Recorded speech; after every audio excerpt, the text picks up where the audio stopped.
Right, in Europe, well, I think you first have to recognize it's a very mixed picture. Let's first observe that there are countries who are really world leaders in the bioenergy field. So if you take Sweden, Finland, they have a very well developed biomass infrastructure, still growing share of bioenergy in the energy mix, and increasing. A country like Austria also very well developed infrastructure. But overall, if you look at the European dimension, what comes out of Brussels in terms of consistent policies and incentives, it is not that great because it's recognized, and that's a good thing about the European policies and strategies, that biomass has to play a big role. It's for power, heat, fuels, and then also the biomaterials, biochemicals. But the resource base also requires that you work on your agricultural sector. And there is still a big conflict in the current discussions and around deployment of biomass and bioenergy because of perceived competition with food and displacement issues. And that's something Europe could resolve. So we have zoomed in over the past years on potential problems and risks of displacing food and then into forest, and that's something that really needs attention.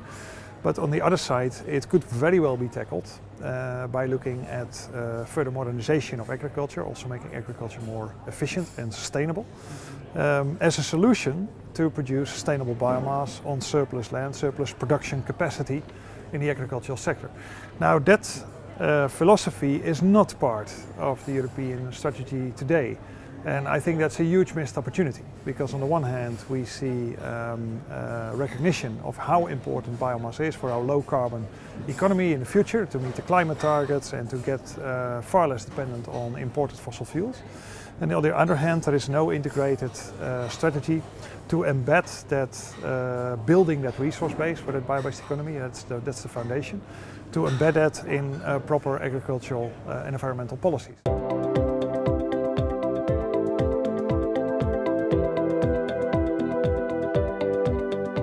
Yeah, well, ideally, I would say it should now start by recognizing that we have this strange conflict. Well, it does not have to be a conflict, and resolve that first on the highest political level. I think this is something in between the different DGs in Brussels, but it's also in different key governments.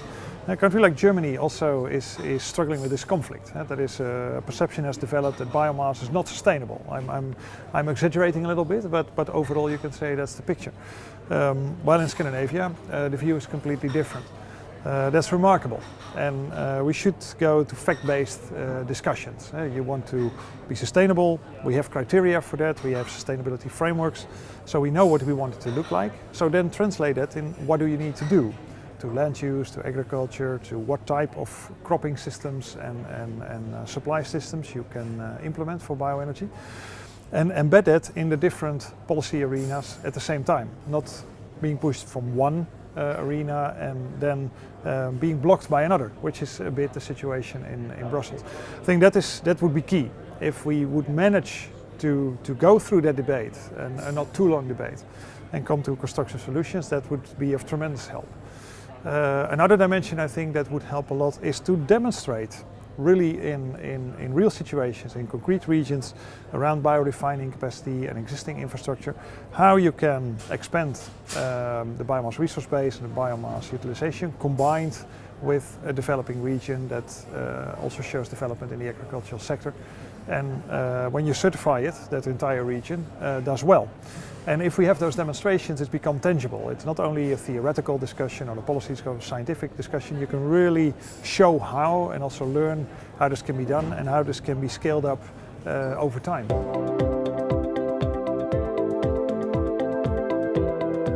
Well, I think first of all the industry should engage much more strongly in that strategic discussion. I think, to put it a bit boldly, a large part of the biomass industry has been a sitting duck in the debate that we have seen over the past 6 or 7 years or so.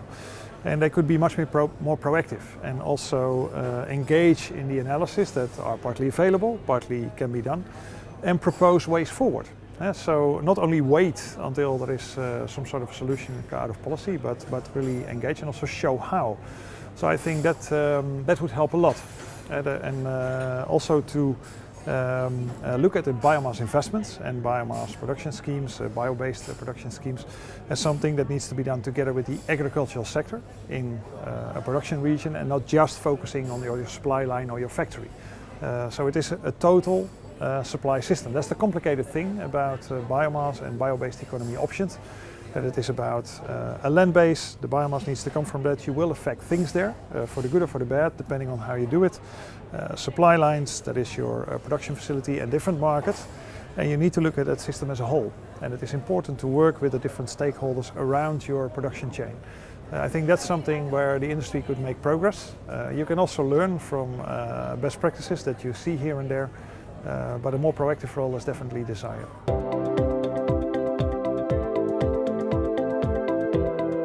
Fora like this are critically important. I mean, it is an interconnected world, and that it goes to the extreme for bio-based economy, where you have so many different actors that come together.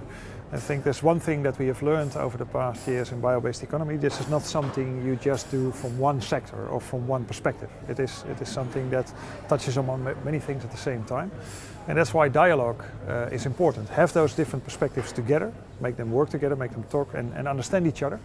But also work on proper implementation and scale up.